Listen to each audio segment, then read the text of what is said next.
प्रधानमंत्री नरेंद्र मोदी के आवास पर ऑल पार्टी मीटिंग हुई। इस ऑल पार्टी मीटिंग में जम्मू कश्मीर के तमाम सियासी लीडरान शामिल थे और इस मीटिंग में जिस समय प्रधानमंत्री ने इस मीटिंग को शुरू किया तो इस मीटिंग की शुरुआत में जो पहली शख्सियत जो बोली वो थे राज्यसभा में एक लंबे समय तक रहे नेता प्रतिपक्ष जम्मू कश्मीर के पूर्व मुख्यमंत्री गुलाम नबी आजाद। आजाद साहब आज हमारे साथ हैं।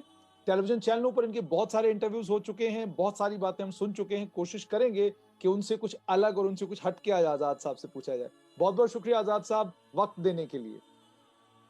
बहुत शुक्रिया, बहुत शुक्रिया।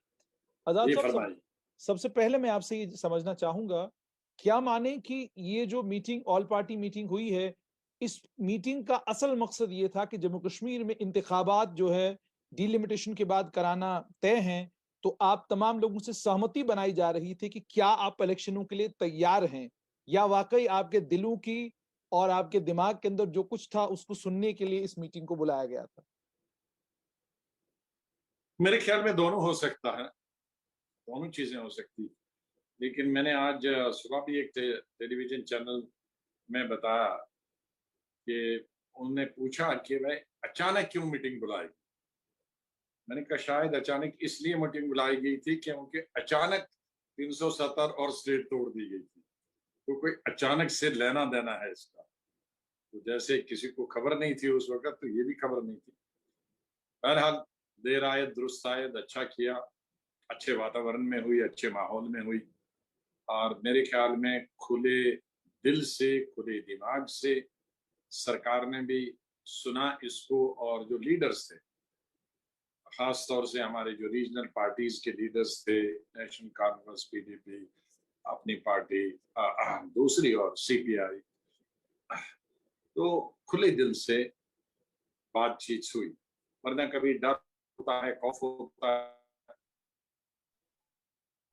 नहीं होगा, नहीं बात उठाई कि वह नहीं है एजेंडे के, क्या बात कर। लेकिन गृह मंत्री ने कहा एजेंडा आप लोग हो, जो आप चाहो एजेंडा तय करोगे वही एजेंडा है, जो आप लोग बोलना चाहोगे तो हमें मंजूर है, और दिल में कुछ नहीं रखना, हम सुनने के लिए आए हैं, हम खाली यहाँ कंट्रोल करने के लिए नहीं आए। और मुझे खुशी है कि मेरे साथियों ने, मुझे तो बहुत मौके मिले थे पार्लियामेंट में बात करने के लिए, लेकिन मेरे साथियों ने बहुत अच्छी खुलकर, जम्मू कश्मीर के हमारे साथी फारूक साहब हुए, या पीडीपी के, या सीपीएम के लोग, या बाकी, या उमर साहब, बाकी सब साथियों ने, अपनी पार्टी के लोगों ने, दूसरी पार्टी में बीजेपी के लीडरों ने भी अच्छी बात की। तो एक वातावरण में बात की, सबके दिल में जो रोष था, गुस्सा था, नाराजगी, वो निकाली, निकाली। जिन हालात में जम्मू कश्मीर के लोग आज से नहीं 70 साल से गुजरे, 70 साल से जो मुश्किलात जम्मू कश्मीर के लोगों को सामना करने पड़े, चाहे वो बाइकाट के, चाहे वो लाठी चार्ज के, चाहे वो 144 के, चाहे बंद रखने के लिए, चाहे डिसोल्यूशन ऑफ असेंबलीज हूँ, बाकी चीजें हूँ, या स्टेटहुड छीनने का हो, 370 छीनने का हो, पुलिस राज हो, या आजकल अफसर राज हो, ये सब चीजें हम लोगों ने बता दी। अच्छा आजाद किसी साहब, किसी जैसे आप कह रहे हैं कि आपने तमाम चीजें उन्हें बताई, लेकिन आप मैंने नहीं, सब ने, मैंने मैं नहीं, कह रहा सब हूं कि पार्टीज। तमाम तमाम लोगों ने बताई। आजाद साहब, जैसा कि देखने को मिला कि राज्यसभा से जिस वक्त आपको अलविदाइया दिया जा रहा था तो प्रधानमंत्री बहुत भावुक हो गए और बहुत सारी बातें उन्होंने आपको लेकर कही, और उसके बाद काफी देर तक जो है असमंजस बना रहा। फिर कांग्रेस के अंदर भी G21 को लेकर बातचीत चलती रही। अब लोग ये समझना चाहते हैं कि ये ऑल पार्टी मीटिंग जो आज सजी है, जो आज टेबल सजा, इस टेबल के सजाने में केवल प्रधानमंत्री, गृह मंत्री, एमओ सिंह, पीएमओ ही शामिल थे, या कहीं बैक रूम में गुलाम नबी आजाद का भी इसमें कोई बड़ा हाथ था, बड़ा रोल था? पहले तो मैं पहली बात शुरू करूंगा, उस रोने धोने को सभी लोगों ने मिसअंडरस्टैंड। डिफरेंस, फर्क इतना है बाकी लोगों के, मोदी जी को जानने में और मुझे, मैं मोदी जी को जरा उनसे पहले जानता हूँ, जी, क्योंकि 99 98 में मैं जब जनरल सेक्रेटरी था तो मोदी जी भी बीजेपी के जनरल सेक्रेटरी थे। 98 की बात कर रहा हूँ जी, मैं। मैं 2014 की बात नहीं कर रहा हूँ, वो मैं 98 की बात कर रहा हूँ, जब मैं जनरल सेक्रेटरी था वो भी बीजेपी के जनरल सेक्रेटरी थे। सो बहुत सारे चैनल्स पे डिस्कशन में हमने दोनों हिस्से लिए और आमने सामने, और गुस्सा भी किया है। लेकिन आप जानते हैं कि जब बड़े चैनलों के डिस्कशन होता है, या तो पहले चाय पिलाई जाती है कमरे में बैठकर, या बाद में पिलाई जाती है, फिर वो डिस्कशन में टाइम लग जाता है, तो कहीं कहीं एक एक घंटा लग जाता है, जब बुलाएंगे तो तब जाएंगे। तो आपको एक दूसरे से मिलने मिलाने का मौका मिलता है। फिर ये जब चीफ मिनिस्टर थे तो मैं हेल्थ मिनिस्टर था, तो हेल्थ मिनिस्टर, मेरे हेल्थ मिनिस्टर होने के नाते हर चीफ मिनिस्टर से 10-15 दिन में एक चीफ मिनिस्टर से बात होती थी, सेहत के बारे में, बच्चों के बारे में, बच्चे अपने बच्चों के बारे में नहीं, जो हिंदुस्तान में बच्चे छोटे मरते हैं लाखों की तादाद में वगैरह। तो अगर आपकी हर 15 दिन में हर चीफ मिनिस्टर से बात हो जाए, जो बीजेपी का हो, कांग्रेस का हो, सीपीएम का हो, साउथ का हो, नॉर्थ को, तो आप एक दूसरे को तो अंडरस्टैंड करते ही। और जब यहाँ सरकार बनी तो मैं राज्यसभा का लीडर बना, अपोजिशन लीडर, लोकसभा में कोई लीडर नहीं था, तो इसलिए एक तरीके का वो फोकस राज्यसभा पर लीडर रहा, और वो प्राइम मिनिस्टर थे, तो इसलिए जो मीटिंग होती थी सेशन, उससे पहले ऑल पार्टी मीटिंग में, तो हमको एज लीडर ऑफ अपोजिशन उनके साथ बैठने का मौका मिलता था। तो बातें, इंसान आखिरकार हम इंसान हैं।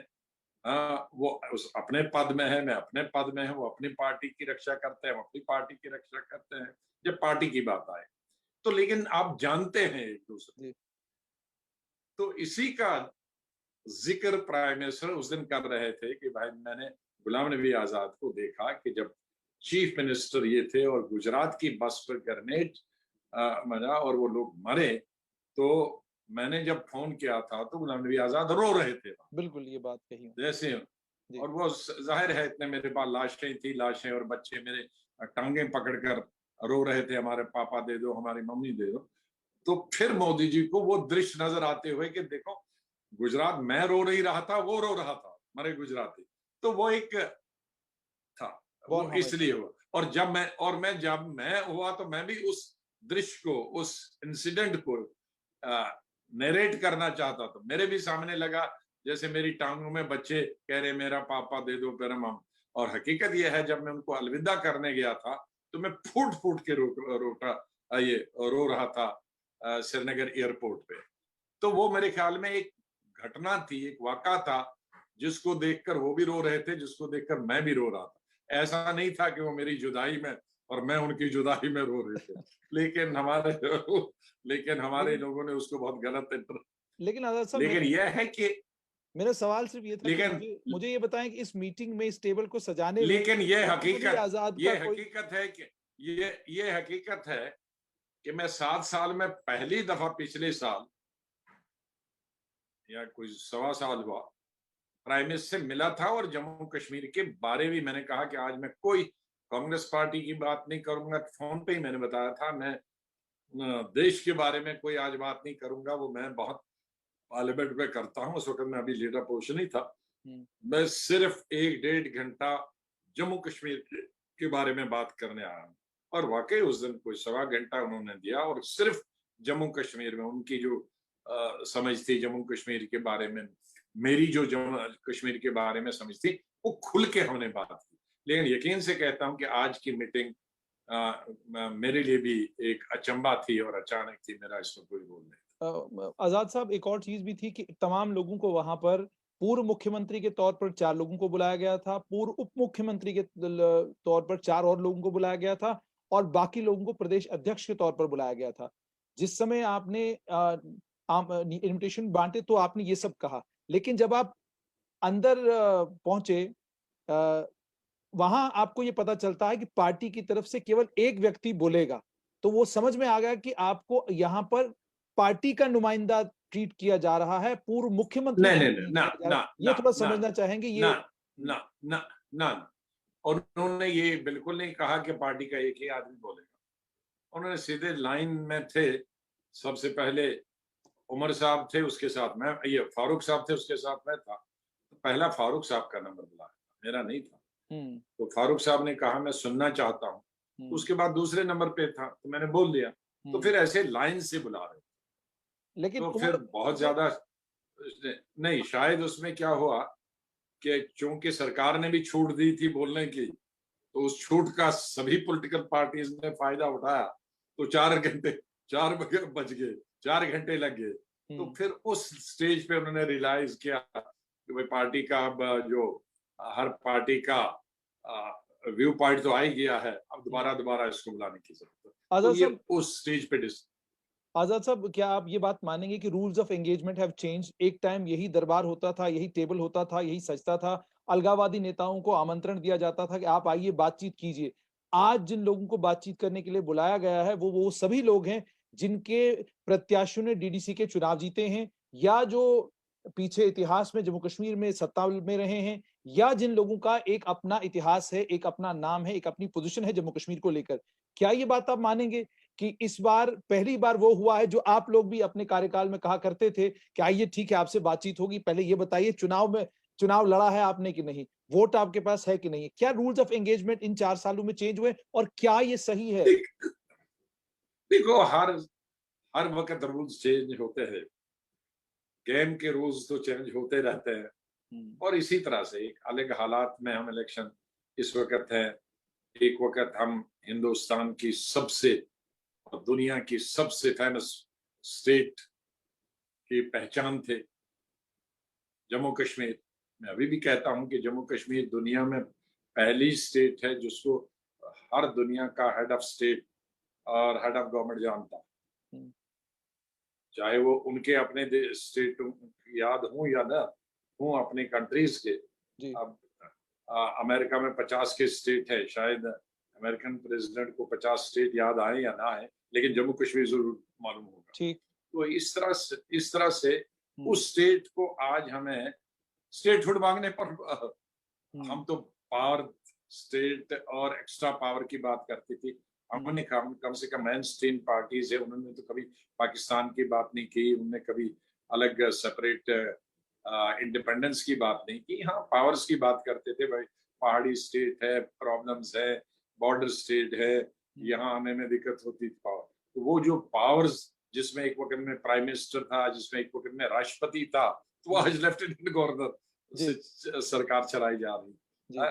एक वक्त में किंग था, बादशाह था, महाराजा तो बादशाह ही था, तो महाराजा से प्राइम मिनिस्टर तो राष्ट्रपति तक पहुंचा, वहां से चीफ मिनिस्टर तक पहुंचा, गवर्नर तक पहुंच गया, और अब आज लेफ्टिनेंट गवर्नर और यूनियन टेरिटरी तक पहुंचा। ये तो गेम्स तो चेंज हो गए और इसका बड़ा दुख लगता है, और ये देश के हित में भी नहीं हुआ। मुझे खुशी है इस बात की, अब पुरानी बातें हम लोगों ने परसों ये कहा कि भाई अब जो कुछ हुआ वो वापस तो आ नहीं सकता, सुई घड़ी की वापस मोड़ी नहीं जा सकती है, लेकिन आगे के लिए जो हमने नुकसान पहुंचा है उसको हम कैसे भरपूर करें। उसकी भरपूरी इसी तरह से हो सकती है कि स्टेटहुड हमें दी जाए जल्दी, उसकी भरपूरी हो सकती है हमारे इलेक्शन हो, उसकी भरपूरी हो सकती है कि जो बहुत लोगों को गलत फहमी थी आर्टिकल 370 खत्म होने के बाद कि जम्मू कश्मीर 1 लाख स्क्वायर किलोमीटर है तो हम हजार हजार एकड़ जमीन लेंगे। उनको मालूम नहीं थी कि हमारे पास वो 1 लाख जो स्क्वायर किलोमीटर जमीन थी उसमें 60,000, उसमें तो 60,000 लद्दाख के पहाड़ी थे, जहाँ कुछ उगता नहीं है खाने के लिए। और फिर जो बाकी जम्मू कश्मीर रहा उसमें पहाड़ और फॉरेस्ट है। हमारे पास क्या 10-12% जमीन है, उसमें बाग भी हैं, उसमें घर भी है, उसमें गांव भी हैं, उसमें सड़कें भी हैं, उसमें पुल भी हैं, स्कूल, इंस्टीट्यूशन, इंडस्ट्रीज भी हैं। बाकी हमारे क्या के लिए हमारे तो घर बनाने के लिए जमीन नहीं, आजाद तो साहब, ये गलत फहमियां दूर हुई। आपकी बात बिल्कुल सही है, लेकिन जैसे मैंने कहा कि अलगाववादी खेमा जो है इस बातचीत में बिल्कुल नहीं है। आज आप जिनसे बातचीत कर रहे हैं वो मेन स्ट्रीम पॉलिटिकल लीडर हैं। आज आप देखते हैं कि अगर पाकिस्तान को लेकर कोई बात कर रही है तो महबूबा मुफ्ती कर रही हैं। आज गिलानी बात नहीं कर रहे, आप बाकी अलगाववादी नेता बात नहीं कर रहे। क्या इस चीज को आप केंद्र सरकार की कामयाबी मानते हैं, या जैसे बाकी सारे राजनीतिक दल बात कर रहे हैं, आपका इस पर अपना पॉइंट ऑफ व्यू क्या है अलगाववादी नेताओं नहीं को ये आज लेकर? की जी। नहीं, ये आज की बात नहीं है। ये जब 1996 में फारूक साहब की गवर्नमेंट बनी और उसके बाद 6 साल बाद मुफ्ती साहब और हमारी कोalition बनी और उसके साथ चलती आई, तो हालात तो 1996 के बाद ठीक हो गए। ठीक।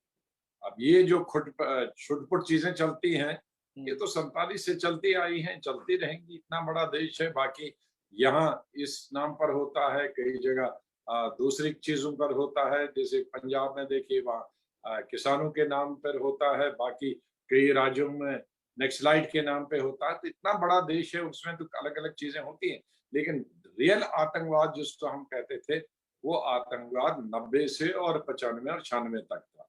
ठीक। फिर उसका आहिस्ता आहिस्ता खत्म हो गया। हम्म। आजाद साहब, जैसे आपने कहा कि आतंकवाद खत्म हो गया, थोड़ा सा आपको इतिहास में लेकर जाना चाहूंगा, आपको आपका कार्यकाल याद कराना चाहूंगा। आप जिस समय जम्मू कश्मीर के मुख्यमंत्री थे, आपने बहुत सारे कदम जम्मू कश्मीर में उठाए। कुछ एक कदम ऐसे थे जिनसे ऐसा महसूस होने लगा था आम कश्मीर में, जम्मू संभाग की बात नहीं कर रहा, जम्मू संभाग में तो लोग आपको अपना नेता उस समय मानते थे, आज का मैं नहीं कह सकता, उस समय। अब मैं कश्मीर संभाग की बात करूंगा कि कश्मीर संभाग में गुलाम नबी आजाद एक कॉन्स्टिट्यूंसी बनते जा रहा था, और इतनी बड़ी कॉन्स्टिट्यूंसी गुलाम नबी आजाद बन चुका था कि जिस समय आपको याद होगा 2008 में जब वोट ऑफ नो कॉन्फिडेंस हुआ, उस वोट ऑफ नो कॉन्फिडेंस के समय भी अटकलें लग रही थी कि नेशनल कॉन्फ्रेंस का एक बड़ा दड़ा टूटकर गुलाम नबी आजाद के साथ जुड़ जाएगा और सरकार बच जाएगी। आपके वो सारे कदम आजाद साहब आपको याद होंगे, जिससे आपने आम लोगों में विश्वास भी पैदा किया था, और आपने इस चीज को भी इंश्योर किया था कि केंद्र सरकार भी उस समय आपके कामकाज से खुश थी। क्या मानेंगे इस बात को कि आपको एक आउटसाइडर एक लंबे समय तक माना गया, आज भी आप कश्मीर में एक आउटसाइडर हैं। उस आउटसाइडर होने के कारण आप कश्मीर के ऊपर कोई भी बात करें, जब तक डॉक्टर फारूक अब्दुल्ला, महबूबा मुफ्ती या कश्मीर के अन्य नेता बात नहीं करते, तो उसको उसको उस परिप्रेक्ष्य में क्यों नहीं लिया जाता? और क्या आप मानेंगे कि सबोटाज था आपके साथ, और वो सबोटाज इसी कश्मीर की लीडरशिप ने ही किया था? ये देखते हुए कि आप जो कुछ कश्मीर घाटी में उस समय कर रहे थे, सब आपको याद आ गया होगा, कुछ लोग जेल गए, आतंकवादियों ने हथियार डालने शुरू किए, वो, और आप उस अगर पीरियड को याद भी करेंगे तो शायद आप इस बात को भी मानेंगे कि 2009 से लेकर 2014 तक अगर कार्यकाल कुछ अलग होता तो शायद आज 5 अगस्त 2019 होता ही नहीं। आपने ठीक कहा, और मेरा वो काम करना ही मेरे हटने का कारण बना। तो शायद अगर मैं ढीला काम करना करता, तो मुझ पे कोई सपोर्ट विड्रॉ नहीं करता। ठीक। लेकिन वो ज्यादा काम करना, डबल शिफ्ट काम करना, ट्रिपल ट्रिपल शिफ्ट काम करना, हॉस्पिटल बनाना, सड़कें बनाना, कॉलेज देना, मिलिटेंट्स के को सरेंडर कराना, उनको मेन स्ट्रीम में लाना, ये चीजें, और ये जो हमारे निहत्थे लोगों को मारा जाता था, उनको कब्रों से निकालना, और जिन लोगों ने मारा उनको जेल में डालना, वो अभी भी जेल में है। ये जी। पहली दफा हुआ। ठीक। कभी भी बॉडीज, वही शिकायतें आती थी कि बहुत मासूम आदमी को, मजदूर को उठा के जेल में डाला। अभी भी कुछ पिछली दफा हुआ, लेकिन सजा तो कोई नहीं हुई ना। हम्म। तो उस वक्त भी 3 मजदूरों को उठा के और उनको पाकिस्तानी दिखाकर 3 साल पाकिस्तान ट्रेंड हुए, और उस पर इनाम और प्रमोशनें अफसरों को मिली। मैंने कब्र से जब निकाले और पहचाना, और जिन्होंने वो मारा था उनको, वो सब 13-14 लोग अब 15 साल से जेल में हैं। तो जाहिर है एक कॉन्फिडेंस लोगों को आया। करप्शन के खिलाफ बहुत लड़ाई हुई, बहुत ऑफिसर्स एवं मेरे अपने कुलीग्स के खिलाफ मुझे एक्शन लेना पड़ा, खाली इल्जाम पर, आरोप पर। तो ये चीजें जहां कश्मीर के लोगों को अच्छी लगी, उतनी ही ये चीजें मेरी वहां के पॉलिटिक्स को लगी। तो उस वही कारण बन गया मेरे वहां हटने का। अ, तो एक दौर था, और मैं उसमें कोई मुझे रोष नहीं मिला, क्योंकि मैं जब भी था स्टेज पे मैं कहता था कि भाई, मैं, जैसे फिल्म में एक होता है गेस्ट अपीयरेंस, हम्म। गेस्ट अपीयरेंस किसी हीरो की होती है। मैं तब भी कहता था, मैं दिल्ली में काम किया हूँ पूरी उम्र, तो मैं यहाँ गेस्ट अपीयरेंस के तौर पे आया हूँ, और इस गेस्ट अपीयरेंस में मैं 24/7 काम करूंगा। और मुझे खुशी है कि उन 2.5 सालों में मैंने 18 घंटे बराबर काम किया, आजाद हर साहब, दिन 18 घंटे काम। आप इसी चीज को अगर आगे लेकर चलें, 2009 से 2014 तक नेशनल कॉन्फ्रेंस कांग्रेस की सरकार रही, 2014 से 2019 तक पीडीपी भाजपा की सरकार रही, 5 अगस्त 2019 हुआ। आजाद साहब, आतंकवाद आप भी जानते हैं कि दोबारा से जो कश्मीर में 2009 और 2014 की और लड़ाई के बीच में जो और वापस उसके आया। बारे में डट के मैंने पार्लियामेंट में बोला।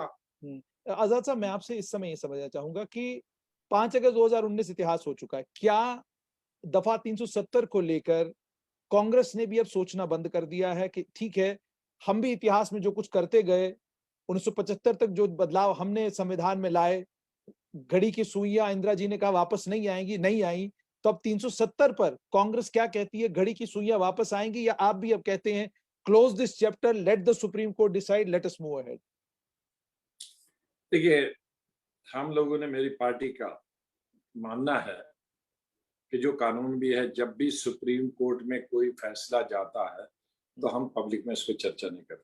और ठीक। आपने देखा है कि अभी हालिया मिसाल रही है बाबरी मस्जिद को लेकर। कई स्पीचेस मेरी, उस दिन जब बाबरी मस्जिद गिरी थी उस वक्त भी मैं मिनिस्टर था, उस वक्त भी मेरी 1.5 घंटे की तकरीर लोकसभा में हुई। आज तो राज्यसभा में हुई, लेकिन उस वक्त मैं मिनिस्टर था तो मिनिस्टर राज्यसभा में भी बात कर सकता है।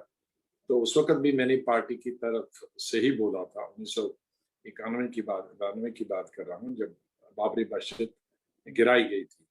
और उसके बाद हम लड़ते रहे, लेकिन जब सुप्रीम कोर्ट गई तो हमारी पार्टी ने भी, और हिंदुस्तान की तमाम उन रीजनल पार्टीज में जो बाबरी मस्जिद बनाने की बात दोबारा से करते थे, एक दफा ये जब सुप्रीम कोर्ट गया तो सबने कहा भाई सुप्रीम कोर्ट गया है तो हम कुछ बोल नहीं सकते, क्योंकि कानून में ऐसा है कि अगर सुप्रीम कोर्ट के सामने कोई इश्यू है तो अगर आप पब्लिक में उसको बोलेंगे तो आपको सजा मिल सकती है। हमारे एक वकील ने, बहुत सीनियर वकील ने स्टेटमेंट भी दिया है कि हमारे हिंदुस्तान की सुप्रीम कोर्ट बड़ी लिबरल है कि वो हमें एक्शन हमारे खिलाफ नहीं ले रही है। हम रोज बाहर कह रहे हैं कि 370 दे दो भाई, जबकि ये सुप्रीम कोर्ट के सामने। लेकिन कांग्रेस पार्टी ने, एक पुरानी पार्टी के होने के नाते और पास प्रेसिडेंट्स को देखते हुए कि जब कोई चीज सुप्रीम कोर्ट के सामने जाए तो कानून का पालन करना चाहिए, और उसे अगर जो कुछ भी कहना है, जो स्टैंड भी लेना है, वो सुप्रीम कोर्ट के अंदर जब सुनवाई होगी उस वक्त लेनी चाहिए, लेकिन बाहर में नहीं लेनी चाहिए। यही हमने परसों किया कि हमने कहा दो इशू है, दो बड़े इशू थे, स्टेटहुड का इशू था और दफा 370 का। लेकिन चूंकि दफा 370 सुप्रीम कोर्ट के सामने है तो उसमें हम बाहर कोई नहीं कहेंगे। जब सुप्रीम कोर्ट की सुनवाई होगी उस वक्त जो पार्टी निर्णय लेगी वो सुप्रीम कोर्ट के सामने कहेगी। लेकिन स्टेटहुड का मामला सुप्रीम कोर्ट के सामने नहीं है, इसलिए हम सरकार के साथ भी लड़ेंगे और बाहर भी लड़ेंगे। आजाद ये साहब, मामला क्या समझते हैं स्टेटहुड जो है जम्मू और कश्मीर अंदर भी, अंदर दूसरी पार्टियों ने भी, परसों की मीटिंग में तो दूसरी पार्टियों ने भी जब 370 का उल्लेख आया, उसकी बात आई, तो उन्होंने कहा कि भाई हम यहाँ कुछ नहीं कहेंगे, हमको जो भी करना है, लड़ना है या चुप रहना है, वो हम सुप्रीम कोर्ट में ही करेंगे। आजाद साहब, मुझे ये बताइएगा कि आपने कहा पहले स्टेटहुड, उसके बाद चुनाव। मुझे ये बताइए कि अगर केंद्र सरकार ये कहती है कि पहले चुनाव, और यहाँ तक बातें चल गई हैं कि नहीं, मैंने नेशनल कॉन्फ्रेंस और पीडीपी अंदर खाने ये तैयार हैं कि आप चुनाव कराइए, जिस भी स्थिति में आप चुनाव कराएंगे हम चुनाव लड़ने के लिए तैयार हैं। आपका अपना मत क्या है? क्या कांग्रेस अगर नहीं, ये लिमिटेशन जब नहीं, जब गृह मंत्री जी बता रहे थे चुनाव होगा, इलेक्शन नहीं, डिलिमिटेशन होगी, चुनाव होगा और स्टेटहुड होगा, तो मैंने गृह मंत्री को रोका बोलते बोलते, एक मिनट रोकिए, इसको रिवर्स करिए, पहले स्टेटहुड फिर इलेक्शन। और मैंने कहा कि जैसी गलती आपने स्टेट को तोड़ के की, वैसी गलती दोबारा नहीं करना कि पहले आप इलेक्शन करो और फिर स्टेटहुड हो, क्योंकि अगर स्टेटहुड के बगैर इलेक्शन करो, मुझे नहीं मालूम कि कितने लोग पार्टिसिपेट करेंगे और कितने लोग पब्लिक वोटर पार्टिसिपेट करेंगे। इसलिए जो गलती पहले हुई वो दोबारा नहीं करना। तो आजाद साहब, आपका अपना राजनीतिक अनुभव क्या कहता है? क्या केंद्र सरकार चुनाव पहले कराएगी या आपकी बात मानते हुए स्टेटहुड पहले देगी? आपका अनुभव, आप जानते हैं देखो, प्रधानमंत्री को भी, गृह मंत्री को भी। देखो अभी बहुत दूर है। अभी हम सब ये चाहते थे कि डिलिमिटेशन के बगैर हो जाए। उमर साहब ने भी तो उठाया, लेकिन हम सब लोगों की ओपिनियन थी कि असम के अंदर जब डिलिमिटेशन के बगैर किया तो यहाँ क्यों नहीं करेंगे। लेकिन उसका एक वाजिब जवाब होम मिनिस्टर ने दिया, जिसकी वजह से हम चुप हुए। उन्होंने कहा कि असम के अंदर कोई सीटें न बढ़ी न घटी, लेकिन यहाँ सीटें 7 बढ़ गई है। तो अगर हम चुनाव डिलिमिटेशन के बगैर करेंगे तो ये 7 लोग कहाँ से लड़ेंगे? ठीक। 7 लोगों के लिए तो कॉन्स्टिट्यूंसी क्रिएट करनी है। तो उसमें हमारा जवाब नहीं था, जो वाजिब जवाब था, तो इसलिए डिलिमिटेशन करना। तो लेकिन जब गृह मंत्री जी को मैंने बताया तो मैंने कहा देखिए यहाँ बीजेपी और सब रीजनल और सेंट्रल पार्टी हम सब चाहते हैं यूनानिमस पहले स्टेटहुड हो और फिर उसके बाद इलेक्शन हो। आजाद सर, लेकिन अभी वो दूर है, अभी वो दूर है क्योंकि कितना दूर अगर आजाद जल्दी भी अगर नहीं, अब ये लिंक्ड हो गए ना जी, हमारी डिलिमिटेशन लिंक हो गई कोविड से। ठीक क्योंकि ठीक। क्योंकि गृह मंत्री ने बताया कि भाई अभी तक डिलिमिटेशन खत्म हो गई होती, लेकिन कोविड आया और उन्होंने कहा कि बहुत सारे लोगों को गलतफहमी थी क्योंकि जम्मू कश्मीर में अफवाहें भी बहुत होती हैं। जी जी। हमारे देश में मैं अभी 45 साल से रहा, सबसे जितनी पूरे देश में अफवाहें होती हैं उससे 10 गुना सिर्फ हमारी स्टेट में ही होती है। जी कुछ कैसे जनरेट होती हैं मुझे नहीं मालूम। तो अफवाहें थी कि इसको काटा जाएगा, उसको काटा जाएगा, इससे जोड़ा जाएगा, यहाँ ज्यादा देगी कौन, तो उसको पे भी गृह मंत्री ने बताया देखो जो इसके कायदे और पैरामीटर्स बने हैं हमने नहीं बनाए हैं, पुरानी सरकारों ने बनाए हैं डिलिमिटेशन की, तो उसी जो पुरानी सिस्टम है उसी के अनुसार डिलिमिटेशन होगा। तो हम कोई ये हमारी पार्टी या हमारी सरकार को बैठ के नहीं बना रही डिलिमिटेशन। जो डिलिमिटेशन के मेंबर्स हैं उनको डिस्ट्रिक्ट पर जाना पड़ेगा, ब्लॉक जाना पड़ेगा, उनको म्युनिसिपैलिटी ये पंचायत तक जाना पड़ेगा, उनको पब्लिक हियरिंग लोगों की लेनी पड़ेगी, पब्लिक में उनको कहना होगा। तो ये लॉन्ग प्रोसेस है जो कोविड में नहीं हो सकता। कोविड अगर नहीं होगा तो जल्दी खत्म होगा, कोविड बढ़ेगा तो ये और लटकेगा। आजाद कोविड साहब बढ़ेगा तो ये भी बढ़ेगा। आजाद साहब, Jammu based political parties, Jammu Kashmir national panthers party की मैं बात करूं, हर्षदेव सिंह प्रदर्शन कर रहे थे। आपके पुराने साथी डोगरा स्वाभिमान संगठन के चेयरमैन चौधरी लाल सिंह जो है वो भी नाराज नजर आए। एकजुट जम्मू नए उभरते हुए नेता हैं उनके, एडवोकेट अंकुर शर्मा, वो भी नाराज नजर आए। उन्होंने कहा भाई आपने जब जम्मू कश्मीर की बात करनी थी आपने कश्मीर के क्षेत्रीय दल तो बुलाए, लेकिन जम्मू संभाग से आपने जम्मू संभाग के जो क्षेत्रीय दल है उनको नहीं बुलाया, क्योंकि रीजनल एस्पिरेशंस जम्मू की अक्सर या तो भाजपा रिप्रेजेंट करती है या कांग्रेस रिप्रेजेंट करती है, उसके अलावा Jammu Kashmir national panthers party करती है। तो क्या आप ये मानेंगे कि ये जो टेबल सजा इस पर कुछ और लोगों को आमंत्रण दिया जाना चाहिए था, या आप ये मानते हैं कि उन्हें आमंत्रण, और आप क्या समझते हैं क्यों नहीं उन्हें आमंत्रण दिया गया? आपका अपना मत इसमें क्या है? अब उन्हें क्यों नहीं दिया गया तो वो तो गृह मंत्रालय और प्राइम मिनिस्टर से, लेकिन ये गलत बात है कि उनकी बात नहीं की। मैं तो खुद जम्मू प्रोविंस का हूँ, मैंने जम्मू की इंडस्ट्रीज की बात की कि कितनी परसेंट 50 से 65% हमारी इंडस्ट्री कटवा सामा में बंद हो गई इस दौरान में 2-3 सालों में, और उनमें से हजारों क्या लाखों लोग अनएम्प्लॉयड हो गए। ये जम्मू की बात की हमने जम्मू की बात की। माता वैष्णो देवी के जो पर्यटक, मैं अपनी बात करता हूँ, ये कि पर्यटक वहां आते थे तो वो इसकी वजह से सब बंद कम हो गए, जिसकी वजह से हमारे टैक्सी, टांगे, दुकानदार, होटल सबको नुकसान हो गया। हमने ये बात की कि भाई हमारा ट्रांसपोर्ट जो था, जम्मू का सबसे बड़ा ट्रांसपोर्ट सिस्टम था, वो बसों का ट्रांसपोर्ट भी था, ट्रकों का ट्रांसपोर्ट। ट्रकों का ट्रांसपोर्ट हमारे जम्मू से जाकर जितना फ्रूट था पूरे हिंदुस्तान में पहुंचाता था और पूरे हिंदुस्तान से सामान लेकर जम्मू ले जाता था। तो हमारे ट्रक में, और उसमें हजारों ट्रक वाले, उसमें एम्प्लॉयज, बाकी दे सामान चढ़ाने वाले, सामान उतारने वाले, उनका नुकसान हो गया, ट्रांसपोर्ट बंद हो गया। हमने कहा कि बिजनेस कम्युनिटी जम्मू की जितनी है वो निर्भर है ये इस कश्मीर में प्रॉस्पेरिटी हो, और वो जब जम्मू में आ जाते हैं 6 महीने के लिए तो वो कितना खरीदते हैं, बहुत ज्यादा हर चीज खरीदते हैं। जी। कश्मीर में ये आदत तो है कि ज्यादा खाना खाना, गोश्त खाना, सब्जी खाना, कपड़े पहनना वो शौक है। तो उससे हमारी जो जम्मू की इकोनॉमी है वो कितनी बढ़ गई। जब कश्मीर ठप हो गया तो जम्मू भी अपने आप से ठप हो गया।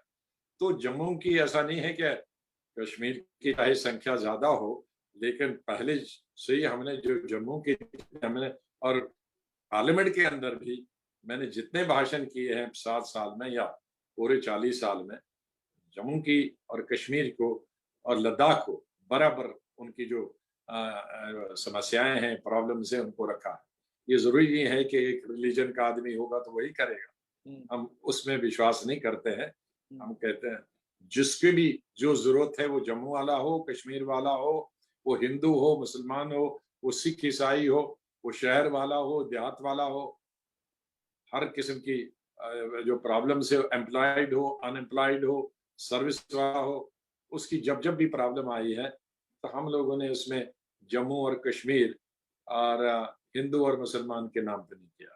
आज़ाद साहब, आपसे पूरी इस बातचीत में एक चीज़ बार-बार एक चीज़ जो निकल कर आई है, वो ये निकल कर आई है कि इतने आश्वस्त कश्मीर के नेता नहीं नज़र आ रहे, इतने आश्वस्त हमारे जम्मू संभाग के जो नेता वापस आए हैं, इतने आश्वस्त नज़र नहीं आ रहे, लेकिन आप बड़े कॉन्फिडेंट नज़र आ रहे हैं। आपका आपके चेहरे का तेज ये बताता है कि आप आश्वस्त हैं कि जम्मू कश्मीर में आने वाले समय में स्टेटहुड भी रिस्टोर होगी, हालात भी ठीक होंगे। क्या हम गुलाम नबी आज़ाद को देखो देखो क्या हम आज़ाद साहब, देखो मेरा सवाल है, क्या हम गुलाम नबी आज़ाद को किसी और रूप में या किसी और बिल्कुल, रिस्पॉन्सिबिलिटी के साथ जम्मू कश्मीर में देखेंगे? बिल्कुल नहीं। एक आदमी है, ये सब मिस्चीवियस। मैंने बताया ना कि जम्मू कश्मीर में हमारे, हुँ, माफ़ करिए, मेरे ही सब भाई-बहन हैं, लेकिन सब भी जानते हैं कि सबसे ज़्यादा अफ़वाहें चलती हैं।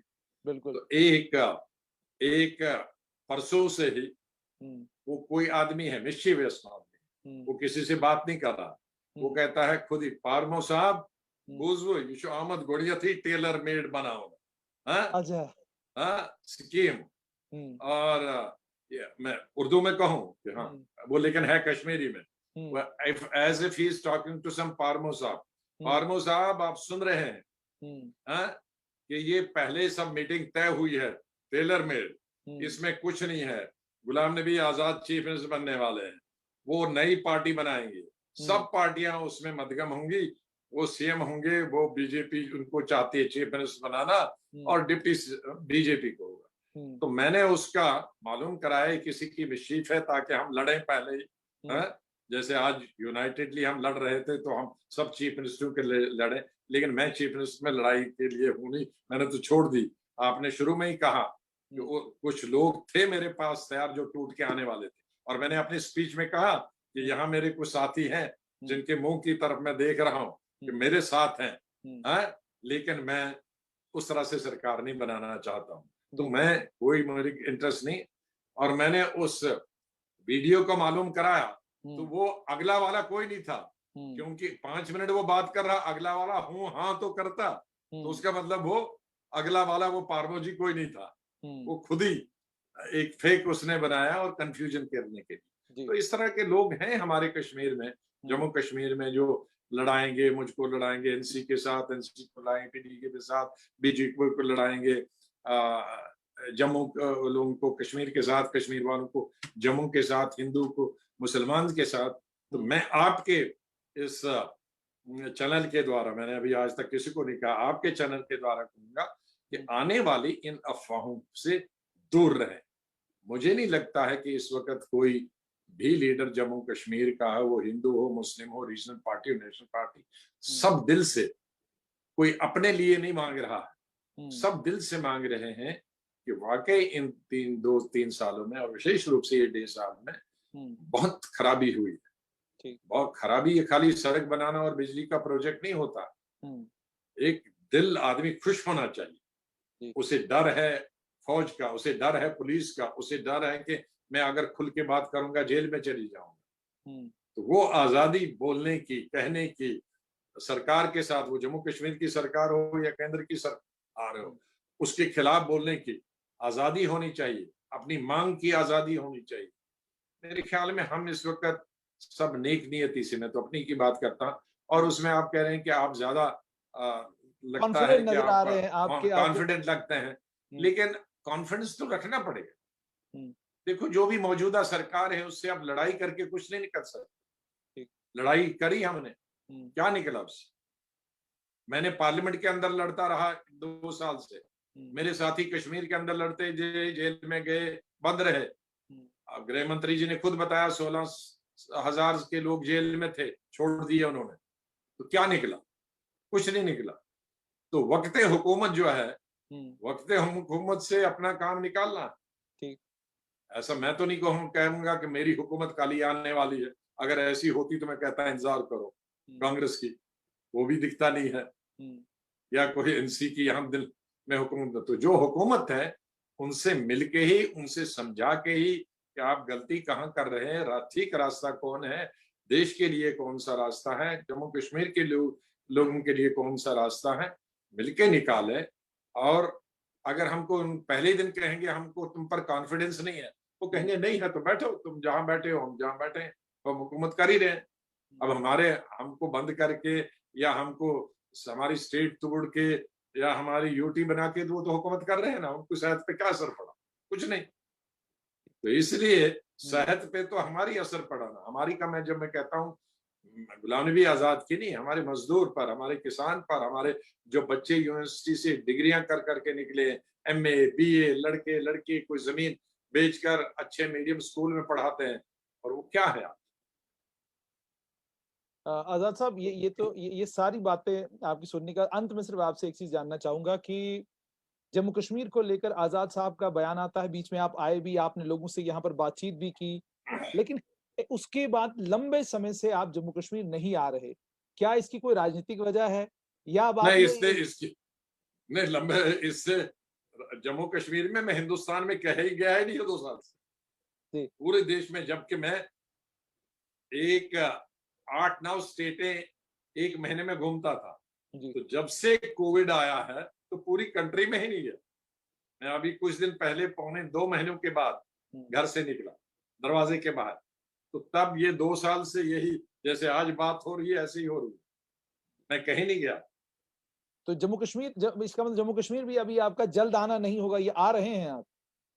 नहीं, ये कोविड कोविड खत्म हो जाए, मैं आज हर रोज सुबह शाम कोविड देखता हूँ, जम्मू में कितना है, कश्मीर में कितना है। जहां कम हो जाएगा वहां जाओ, यहाँ हम क्योंकि बहुत जान। जम्मू में कम हो गया है हालात यहाँ के, ठीक है, इधर आप आ सकते हैं। तो अब जम्मू में तो मैं आ गया हूँ, अभी कश्मीर की बारी है। जम्मू में मार्च में आया हूँ, कश्मीर बहुत समय हो गया, कश्मीर वहां एक जाना जरूरी, लंबे समय हो गया है। लंबा समय। तो और चल पहले जब कोविड था तब सरकार ने नहीं जाने दिया। जम्मू एयरपोर्ट से वापस किया, श्रीनगर एयरपोर्ट से 2 दफा बात किया, और जब मैं अक्टूबर में गया तो तब सुप्रीम कोर्ट में केस लड़के और जीत के तब गया। तो ये हालात तो सबको हमें इनसे गुजरना पड़ा। जब हालात ठीक थे तो सरकार ने जाने नहीं दिया, जब सरकार ने जाने दिया और सुप्रीम कोर्ट ने भी जाने दिया, तब कोर्ट ने जाने नहीं दिया। अच्छा आजाद तो साहब, ये किस बताइए, किस क्या ये एकमात्र ऑल पार्टी मीटिंग है, या आपको लगता है कि दावतनामा फिर मिल सकता है? देखिए, मेरा अपना ओपिनियन है कि एक मीटिंग में सब दूरियां और सब कंफ्यूजन और मिसट्रस्ट दूर नहीं हो सकता। मिसट्रस्ट है, कंफ्यूजन है, कुछ हद तक वो कम हो गया, मैं ये ठीक। नहीं कह सकता दूर हो गया, ठीक। और वो एक मीटिंग नहीं हो सकता। इसकी मीटिंगें कब 3-4 महीने में एक दफा होनी चाहिए, ठीक। वहां ताकि और खुल के होनी चाहिए। जिस तरह इस दफा प्राइम मिनिस्टर ने खुल के कहा कि भाई मैं बिल्कुल एक जरा भी नाराज नहीं हुआ, बल्कि मैं खुश हुआ कि आप लोगों ने दिल की बात की। कि दिल की जब बात की तो मेरे दिल में भी वो घुस गई, कई चीज मेरे दिल में भी आई, और मेरे भी कई कंफ्यूजन दूर में। तो मेरे ख्याल में इस तरह के माहौल में, वातावरण में, अगर हर 3 महीने 4 महीने बात हो जाए, उसमें प्रोग्रेस भी की जा सकती। भैया आपने कहा था ये हुआ, ये नहीं हुआ, तो एक मौका भी मिलता है। तो उस चीज के लिए हम सब लोगों को कलेक्टिवली बात करना होगी। मैं चाहूंगा कि हमारे जम्मू के बीजेपी के भाई भी, जब हम अलग होते हैं तो हम सोचते एक जैसा सोचते हैं, जब सामने होते हैं तो सरकार पार्टी अपनी पार्टी लाइन लेती है, अपोजिशन अपनी पार्टी। मैं सोचता हूं कि जम्मू कश्मीर के बारे में सत्ताधारी पार्टी जो बीजेपी है उसको, और दूसरी विपक्ष के दल जो रीजनल है या नेशनल पार्टी है, उनको एक सोच रखनी चाहिए। क्योंकि स्टेट एक है, डेवलपमेंट होगा तो पूरे स्टेट का होगा, बर्बाद स्टेट होगी तो दोनों रीजन बर्बाद। आजाद साहब, बहुत बहुत शुक्रिया हमारे साथ जुड़ने के लिए, बहुत बहुत शुक्रिया। बहुत बहुत शुक्रिया।